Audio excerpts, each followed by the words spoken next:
오늘의 전국 키워드로 짚어보겠습니다. 이종훈 시사평론가 그리고 서용주 더불어민주당 상근부 대변인 두 분 모셨습니다. 어서 오세요. 어서 오십시오. 안녕하세요. 자, 오늘 첫 번째 키워드 뭔가요? 네, 영상으로 확인해 보겠습니다. 상식에 따라서 양심에 따라서 표결을 해야 된다라고 저는 주장을 하는 거죠. 네. 28명의 그러면 찬성표가 나올 가능성도 진짜 있다고 보세요? 그건 배제할 수 없습니다. 제가 생각할 때는 이탈표가 5표 이내 나올 것 같습니다.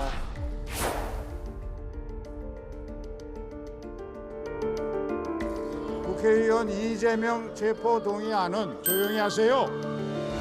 총 투표수 297표 중 가 139표, 부 138표, 기권 9표, 무효 11표로서 부결되었음을 선포합니다.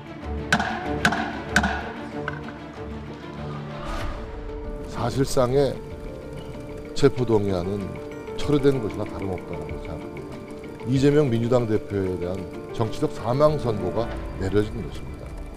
자신이 지금 어떤 선택을 해야 되는가를 스스로 판단하고 결심하시기 바랍니다.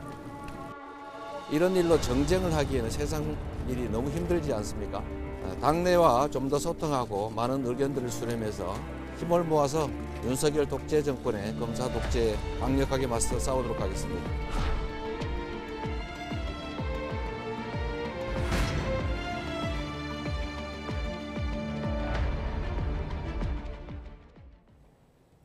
한 표 차이긴 하지만 결국 찬성이 부결보다 더 많았던 그런 결과였고 어떻게 보면 좀 뭐 가결 같은 부결이다 이렇게 볼 수 있는 겁니까? 네, 그렇죠. 그래서 지금 이제 해석도 좀 분분한 거고 서로 이제 아전인수격으로 이제 해석을 막 하는 건데 국민의힘 쪽에서는 그래서 조금 전에 이제 보셨다시피 정치적으로 사망 선고 받은 거다 뭐 이렇게까지 얘기를 했는데요. 뭐 그 정도까지라고 보기는 어렵겠습니다. 이제 그럼에도 불구하고 예상외로 지금 이제 이른바 반란표가 많이 나온 그런 건 분명하고요. 그러니까 민주당이 뭐 이걸 어쩌면 당론으로 정할지 모른다 이런 얘기도 있었는데 지난번 의원총회에서 당론으로 정하지 않았지 않습니까? 그래서 자유투표에 맡기면 일부 아마 반란표는 있을 것이다. 하지만 그럼에도 불구하고 이재명 대표가 최근에 뭐 비명계하고 굉장히 접촉을 또 확대하지 않았습니까? 그래서 그래도 반란표가 별로 없을 거다라고 예상했는데 좀 의외의 결과가 나온 그런 셈이죠. 네. 서영주 부대변인께서는 정말 깜짝 놀랐습니까? 아니면 좀 그럴 수도 있겠다 좀 미리 좀 약간 생각을 했었습니까? 깜짝 놀랐습니다. 솔직히 예상하지 못한 결과였어요. 그러니까 전반적으로 보면 뭐 과정만 살펴보더라도 그러니까 이게 헌정사상 야당 제1야당 대표를 검찰이 구속영장을 청구한 겁니다. 그러니까 인신을 구속하겠다라고 요청을 하는 거거든요. 이런 일은 누가 보더라도 뭐 어떤 정치적인 어떤 이야기가 아니라 뭐 정치보복이다, 정적제거다 이걸 떠나서라도 이거는 이 국회 내에서 여야를 떠나서 이건 옳지 않은 행위다. 이게 또 이런 부분들이 야당 대표를 인신구속하는 것들이 전례를 남기면 또 돌아오거든요. 본인이 될 수 있는 겁니다. 그래서 그런 부분에 있어서는 저는 이거는 좀 만장일치는 아니더라도 거의 만장일치에 가까운 부결표가 나올 것이다라고 예측을 했고요. 또 이제 당내 상황만 보더라도 당시 의총에서 사실상 자율투표를 했지만 사실상 부결을 추인한 겁니다. 왜냐하면 당시 의총에서 민주당 의원들께서 부결을 할 것이냐 안 할 것이냐 그리고 이번에 검찰 영장 청구 자체가 이게 뭔가 정치적인 의도가 다분하지 않냐라는 부분에 있어서는 다 함의를 했거든요. 그런데 왜 이런 결과가 나왔을까? 의총에서는 반대 목소리가 거의 없었습니까? 거의 없었습니다. 예. 그러니까 이제 다른 의견은 있었지만 예를 들어서 이제 서른 의원님 같은 경우도 부결 이번에는 한다. 하지만 그 이후에 무슨 행동을 할 것이다. 이런 여지는 남겼지만 이번에 이 검찰의 구속영장 청구, 체포동의안 부분은 부결하자라는 것들이 중론이었어요. 근데 이게 저는 좀 아쉬운 부분들이 그렇게 의총이라는 거는 정당에서 의견들을 모으는 거예요. 예. 다른 의견이 있어도 좀 다수 의견이 그렇다면 그래 너희 다수 의견을 좀 따라갑시다라고 하는 것이고 만에 하나 의총에서 아니야 이건 절대 안 돼. 라고 하면 그 의총을 다시 열고 하는 그런 과정입니다. 예. 그런데 의총의 결과 자체가 이렇게 좀 이변으로 표로 나타났다는 거는 조금 크게 좀 아쉽기도 하고 저는 좀 상당히 놀라웠습니다. 그 한 가지만 더 여쭤보자면 그때 이제 서른 의원께서 의총 중간에 나오면서 부결하자 그러면 뭔가 행동이 있을 것이다라고 했는데 그 이후에 이제 그게 아니라는 것이 이제 결론이 내려졌지 않습니까? 행동이 없었으니까 그래서 이제 또 바뀐 거 아닙니까? 마음들이. 그게 행동하자 부분들은 그러니까 체포동의안 지금 처음이잖아요. 첫 청구 영장 청구가 됐으니까 여기에 대해서는 부결을 하고 나서 그리고 나면은 이재명 대표가 어떤 행동이 있을 것이다 그런 맥락이었거든요. 그렇죠. 그래서 말하자면 이번 체포동의안 부분들은 부결을 하는 것이 말하자면 민주당의 중지다. 말하면 비명계라고 해야 되나요? 서른 의원님은 좀 뭐 비판의 목소리를 냈으니까요. 예. 그러니까 비판의 목소리를 내는 대표적인 의원님께서 그렇게 얘기를 했으면 나머지 의원들도 크게 동요하는 바가 없었음에도 불구하고 좀 나름대로 좀 인탈표가 많았다. 라는 예. 점에서 굉장히 좀 아쉬움이 큽니다. 이종훈 평론가님, 표 계산 좀 해주시죠. 민주당이 169석이고요. 지금 부결표가 138 이렇게 나오지 않았습니까? 네. 이렇게 되면 최소 이탈표는 지금 31표 정도, 뭐 예. 그 정도 예상해 볼 수 있는 건가요? 그렇죠. 예. 그런데 뭐 실제로는 더 지금 많았던 것으로 민주당 쪽에서도 이제 보고 있고요. 저도 당연히 무소속도 그렇게 부결을 했을 경우 그런 거죠? 예, 그렇습니다. 그런데 이번에 보시면 좀 이례적으로 예. 그 무효표도 많았고 기권표도 많았어요. 그건 무엇을 의미하겠는가 하는 겁니다. 그건 역시 이제 실제로는 좀 이 가결적으로 그 마음이 가 있는데 뭐 당의 어떤 입장이라든가 이재명 대표하고의 관계 이런 걸 고려해서 차마 그 당과 다른 결정을 내리기가 좀 어려웠던 분들이 굉장히 좀 망설인 결과라고 생각을 해요. 그러니까 망설이는 층도 그만큼 있다라고 전제한다라고 보면 적지 않은 숫자인 거죠, 사실은.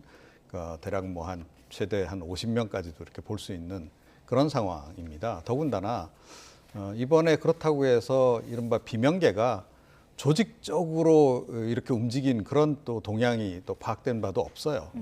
그럼 조직적이지 아니한 상태에서 뭐 개인의 어떤 자율적인 판단에 따라서 표결이 이루어졌음에도 불구하고 반란표가 이렇게 많다라고 하는 것은 그건 의미하는 바가 굉장히 크다라고 저는 봅니다. 그래서 오히려 조직적으로 이제 움직인다라고 향후에 전제했을 때는 훨씬 더 이게 좀 파괴력이 좀 클 수도 있겠다 그런 판단입니다. 네. 조직적으로 뭔가 모임을 갖거나 뭐 이렇게 그 겉으로 드러나는 건 하진 않았지만 온라인으로 이제 할 수 있는 것이고 사전에 이번엔 좀 안 되겠다라는 그런 그 뭐랄까요 그 표심들이 모아졌을 약간 반조직적으로 절반 정도 그럴 가능성은 없을까요? 근데 보통 이제 그렇게 움직이기 시작을 하면 네. 정치권에서 금방 소문이 납니다. 그게 또 좀 공교롭게도 그래서 그런 뭐 그러니까 움직임이 실제로 진행됐다라고 한다면 어떤 형태로든 사전에 아마 포착이 됐을 것이고 그랬을 텐데 적어도 아직까지는 그렇게 사전에 뭐 미리 서로 뭐 그런 사발 통문을 돌렸다라든가 그런 정황은 없거든요. 저는 그 점도 굉장히 좀 이렇게 중대한 포인트로 좀 봐야 한다 이렇게 생각을 합니다. 예. 어제 생방송으로 지켜보신 분들 왜 이렇게 표결 결과가 안 나오나 답답함도 느꼈고 이제 보다 보니까 두 표가 아주 애매하게 표기가 돼 있어서 이 부분 때문에 여야 간에 좀 논쟁이 벌어지기도 했는데요. 저희 영상을 좀 보여주실까요? 어떻게 기재된 표였길래 이게 논란이 됐는지 함께 보면서 얘기를 좀 해보겠습니다. 소영주 대변인님. 네. 저게 좀 가까이서 보면 분지 이게 문지 이게 잘 모르게 이렇게 쓴 거고 밑에 보면 좀 흘린 채로 썼거든요. 네. 저런 경우에는 보통 어떻게 판단을 하는 겁니까? 그러니까 원래는 이 투표라는 게 예. 그렇잖아요. 누구 의사를 표현하는 겁니다. 물론 이제 글씨체는 다 다르잖아요. 예. 그런데 가부입니다. 그러니까 이 투표는 한자와 한글로 둘 다 할 수 있습니다. 가부를요. 예. 근데 위에 거를 보면 무 같기도 하고 부 같기도 한데 그냥 흘려서 쓴 예. 거예요. 좀 따지고 보면 좀 건성건성 쓴 건데 예. 이게 가라면 모음으로 아가 돼야 될 거 아니에요. 바가 돼야죠. 바. 예, 가. 그런데 예. 이거는 우가 됐으니까 이건 예. 부죠. 그냥 논란의 여지도 없었습니다. 저는 저 부분에 대해서 국민의힘 쪽에서 고집을 부리는 것들이 근데 모음만 맞으면 원래 해주는 건 아니지 않습니까? 그건 정확히 아니지만 써야지. 예. 이제 말하자면 의사 표시에 대한 것들을 받아야 되니까 예. 그렇잖아요. 내가 반대한다, 찬성한다 이게 중요하지. 예. 거기에 무슨 낙서가 돼 있다 이런 거는 아닌 것 같아요. 그다음에 그 밑에는 보면은 저도 좀 자세히 봤는데 예. 아니 붙자입니다. 아니 붙자. 예, 한글로요. 아. 근데 그거를 또 한자로. 예. 그렇죠. 한자를. 네. 근데 그거를 또 성의 없이 쓰셨던 것 같아요. 그냥 이렇게 아니면 글씨를 못 쓰실 수도 있고요. 그래서 저는 이 두 표 자체는 예. 부다라고 봄이 맞다. 둘 다 부로 보셨습니까? 저는 둘 다 예. 부로 봤습니다. 이 상식을 갖고 계신다면 이건 부라고 볼 것인데 예. 이게 또 뭐 정치적으로 계속 적어가지고 이제 국민의힘 쪽에서는 이건 무효표다 아니다 뭐 인정할 수 없다 하니까 뭐 국회의장께서 무효표하고 뭐 나머지는 했던 예. 것 같은데 하나하나 이렇게 나눠서 한 거죠? 예. 저 두 표가 모두 부결표로 인정이 됐으면 찬반이 동률로 나온 거였죠? 동률로 나오는 예. 것이죠. 그리고 아까 말씀드렸지만 무효표가 지금 한 11표 나왔죠. 예. 그러니까 무효표를 우리 평론가님께서는 그거는 가결을 하고 싶은데 그냥 봐서 무효가 됐다고 하는데 제 입장에서는 부를 던지고 싶은데 무효표를 던진 거라고 저는 보는 거죠. 왜냐하면 무효를 던졌다는 것은 국민의힘이 던질 리가 없어요. 그다음에 정의당도 그렇고 뭐 이 선언한 분들 있잖아요. 시대전환. 그러면 무효표의 11표의 의미를 좀 봐야 될 게 민주당 내에서 뭔가 지금 현재 이재명 대표의 지도부 체제, 그다음에 당에 대한 변화, 쓴소리를 하고 싶은데 근데 절대 이 헌정사상에 있을 수 없는 야당 대표에 대한 영장 청구는 인정할 수 없다.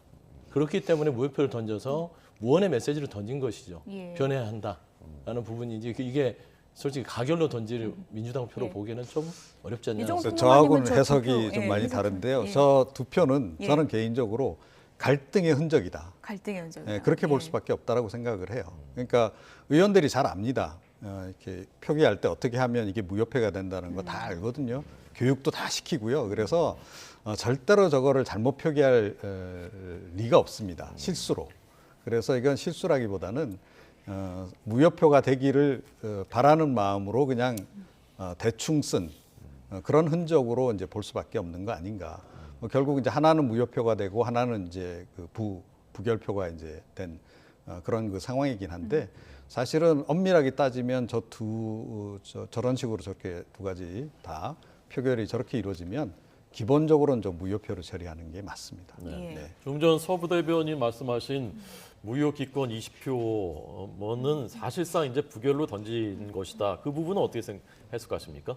그러니까 뭐 저하고는 해석이 이제 판연이 다르시기 때문에 근데 저는 이제 조금 전에도 말씀드렸다시피 이번에 이제 무효표도 그렇고 기권표도 그렇고 이거 차마 지금 이제 이거를 좀 부결로 표결하기가 힘들었던 심리적인 갈등의 그거 역시 흔적이다라고 저는 봐요. 그래서 지금 당내에서 이제 그 조직적으로 움직이지 않았기 때문에 오히려 저런 그 표가 많이 나온 거라고 봅니다. 그러니까 비명계가 조직적으로 움직였다면 가결표가 이제 확연히 더 많이 나왔겠죠. 그런데 차마 그렇게는 이제 못하고 하다 보니까 예. 개인의 판단에 이제 맡긴 거고 그런 과정에서 이제 의원들이 이제 갈등을 하다 보니 그러니까 이도저도 아닌 그런 이제 그 표결을 하게 되는 그런 그 상황이 아닌가. 그리고 사실 또 이번에 이거를 기명투표식으로 하자고 제안한 게 민주당이었어요.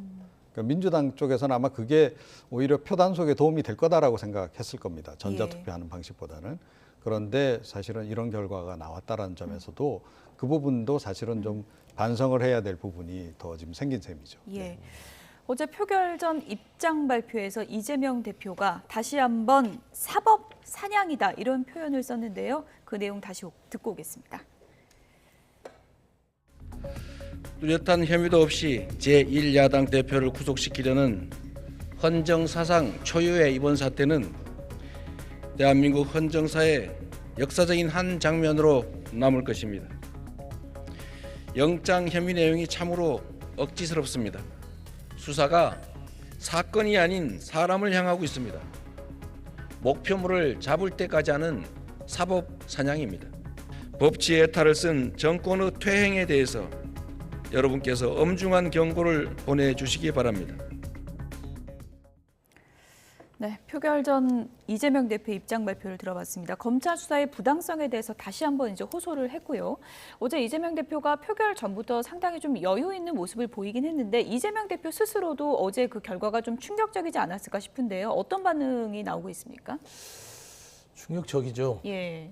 말하자면 이번 표결의 결과를 좀 개인적으로 생각하면 관계의 실패다라고 보고 있습니다. 관계의 실패요. 그러니까 관계라는 것들은 결국에는 신뢰와 믿음이죠. 그러니까 정당 정치를 하는 어떤 민주당 내의 많은 동지들과 여러 가지 신뢰와 믿음을 쌓아가는 과정이잖아요.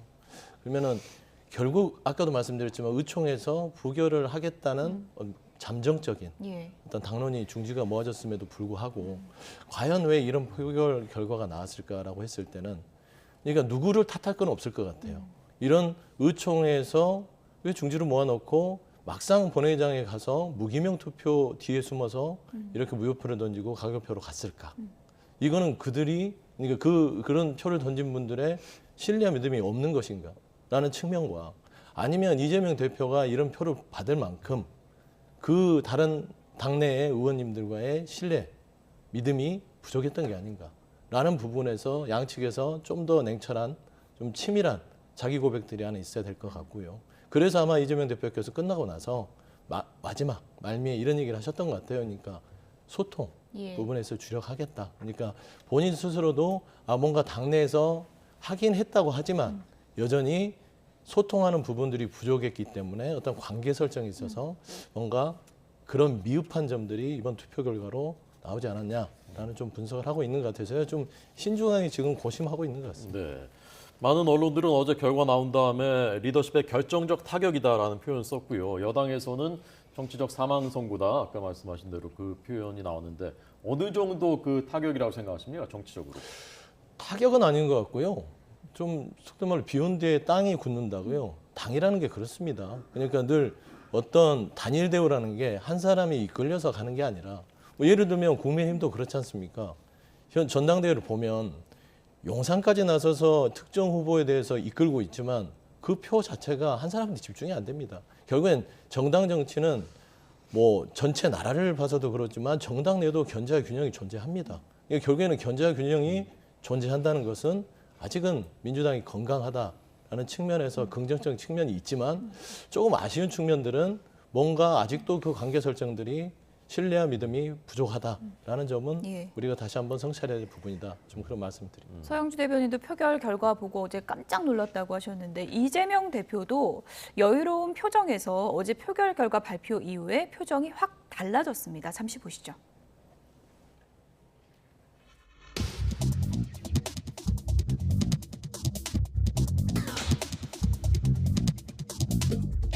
가 139표, 부 138표, 기권 9표, 무효 11표로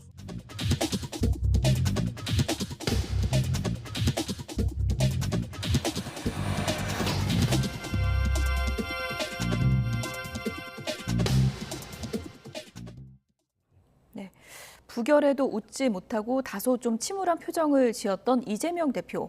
사실상 뭐 사퇴를 압박하는 것 아니냐 이런 또 이제 해석도 나왔는데 어떤 결단을 할 수 있다고 보십니까? 네, 뭐 여러 가지 선택이 이제 가능할 텐데요. 뭐 기본적으로는 뭐 그 자리를 계속 고수하느냐, 아니면 이제 이즈음에서 이제 자진 사퇴하느냐, 이제 이 문제가 되겠죠. 이재명 대표가 자진 사퇴할 가능성은 뭐 거의 희박하다라고 저는 생각을 합니다. 어제도 아마 이 결과를 보고 내가 뭘 잘못했나, 이거 뭐 관계에 문제가 있었나, 또 다른 어떤 뭐 문제가 있었나, 이거보다는 도대체 누가 이렇게 이 반대표를 던진 거야? 라고 생각했을 가능성이 훨씬 더 높지 않나, 이런 생각이 좀 들고요. 뭐 워낙 이제 당내 조직 기반이 뭐 이렇게 확고했던 그런 그 상황이 아니기 때문에 뭐 어느 정도는 반발이 있을 거다라고 이제 보긴 했을 겁니다. 그럼에도 불구하고 사실은 좀 예상 밖의 결과가 이제 나와서 본인도 이제 상당히 좀 충격적으로 받아들일 텐데, 지금부터 시작입니다. 그런데 오히려.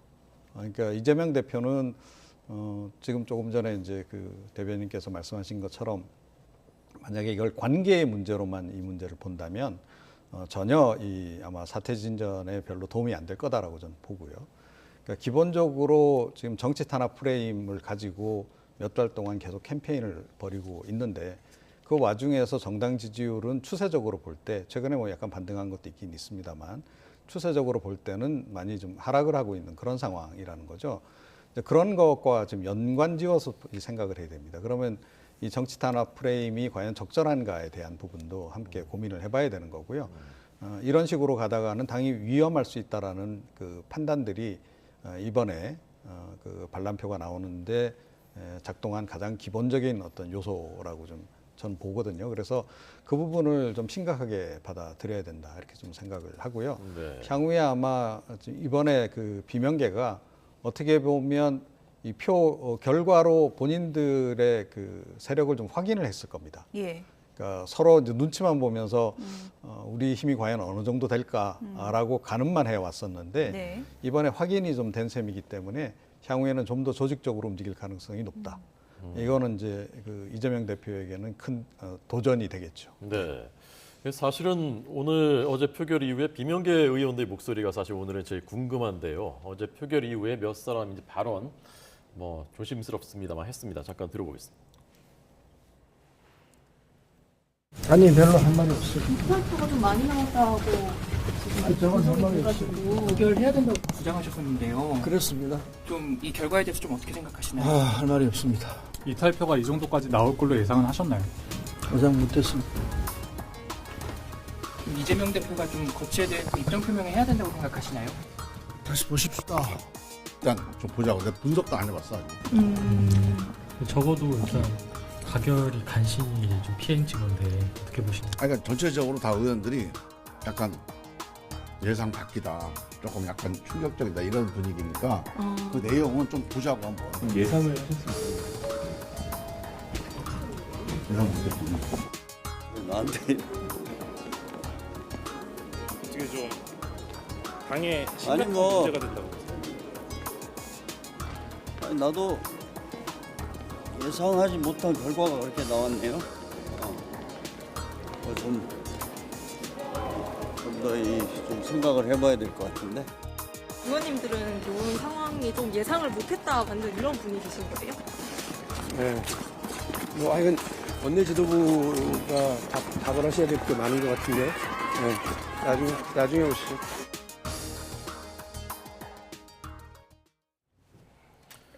네, 듣는 동안 속보가 들어왔는데요. 서해 공무원 피격 사건과 함께 수사가 시작됐던 탈북 어민 강제 북송 사건과 관련해서 검찰이 정의용 당시 국가안보실장이죠. 서훈 당시 국정원장, 그리고 김현철 당시 통일부 장관, 그리고 노영민 당시 대통령 비서실장 이 네 사람을 기소했습니다. 불구속 기소했습니다. 불구속 상태로 재판에 넘겼다고 조금 전 밝혔습니다. 직권남용으로 인한 국가정보원법 위반죄로 불구속 기소했다는 속보가 들어왔는데요. 추가 내용이 들어오는 대로 다시 한번 정리해서 전해드리도록 하겠습니다. 네, 어민들 강제 북송시키는 과정에서 두 사람 북송시키는 과정에서 공무원들에게 의무에 없는 일을 하게 했다라는 혐의, 그리고 탈북 어민들 재판받을 권리를 못 받도록 행사했다. 결국 이 두 사람 북한으로 강제 북송된 사건입니다. 자, 이게 이제 비명계 의원들 지금 이제 말을 아끼고 있는데 당장 그 이른바 개딸이라고 하는 이재명 대표 지지층에서는 명단을 이제 만들어서 이제 뭐 돌렸다고 하고요. 정성호 의원 친명계 좌장이라고 우리가 알고 있는 분이 이제 발언 수위가 원래 높지 않은 분인데 이런 분들과 같이 그런 사람들과 같이 갈 수 있는지 모르겠다라고 하는데 아까 이제 비온 뒤에 땅이 굳는다고 하셨다지만 이 분위기가 좀 심상치 않은 거 아닙니까? 좋을 수는 없죠. 그러니까 좋을 수는 없는데 지금 저희가 가장 경계해야 될 부분이 민주당은 그런 겁니다. 누가 부결표에 손을 들어주지 않았어. 왜 누가 무효였어? 누가 기권이야? 누가 가결로 갔지? 이거 찾아내면 안 됩니다. 그리고 그런 사람들을 찾아서 극성 지지층께서 이 사람들을 낙선시켜야 된다. 아니면 또 공격을 하고 또 드러나지도 않았는데 예측을 해서 문자 폭탄을 보내고 이런 부분들은요. 민주당이 지금 이 사태로 초래된 분란의 조짐을 더 악화시키는 겁니다. 아까도 보셨지만 지금 윤석열 정부의 검찰 자체는요. 전 정부의 좀 말도 안 되는 어떤 북한 탈북민 그러니까 살인을 저질렀던 그 탈북민에 대해서 정책적 판단을 했던 부분까지도 지금 기소를 하고 있습니다. 그리고 제1야당에 대한 대표에 대한 구속영장까지 청구된 상태입니다.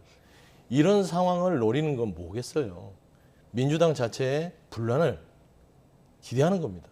그래서 지금 서른 의원님도 그렇고 홍영표 의원도 그렇고 일명 말하자면 비명이라고 분류되는 분들께서도 예상하지 못했다. 표정 보시면 그렇잖아요. 매우 당황하셨어요. 이런 부분에 있어서는 이번에 어떤 얘기를 하고 싶어서 무효표와 가결표로 넘어갔을지 모르지만 그분들은 정말로 민주당 당원으로서 아니면 의원으로서 정무적이나 아니면 어떤 정치인으로서 조금은 좀 설익은 선택을 하지 않았냐라는 좀 비판을 저는 드리고 싶습니다. 그래서 저는 솔직히 말씀드리면 전체 이 검찰과 윤석열 정부에서 민주당, 야당을 공격하는 부분들에 있어서는 이번에는 단일 대우로 나섰어야 됐다라는 부분에서는 비판받아 마땅하나 그분들을 수박으로 지칭해서 공격하는 것은 좀 자제를 해주시는 것들이 민주당의 분열을 막을 수 있는 그런 단초다라는 좀 말씀드리고 싶습니다. 명단 만들고 그러면 안 된다. 절대 안 됩니다. 예, 이렇게 얘기를 해주셨고요.